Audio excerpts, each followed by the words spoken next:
Caged Bird by Angelou.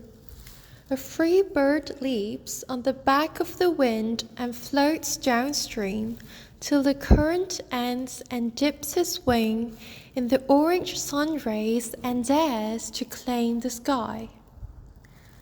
But a bird that stalks down his narrow cage can seldom see through his bars of rage. His wings are clipped and his feet are tied, so he opens his throat to sing.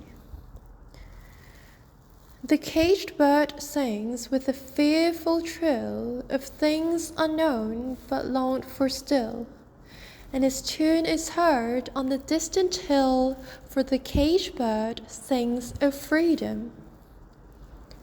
The free bird thinks of another breeze, and the trade winds soft through the sighing trees, and the fat worms waiting on a dawn-bright lawn, and he names the sky his own.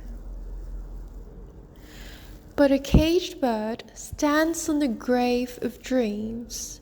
His shadow shouts on a nightmare scream. His wings are clipped and his feet are tied, so he opens his throat to sing. The caged bird sings with a fearful trill of things unknown but longed for still, and his tune is heard on the distant hill, for the caged bird sings of freedom.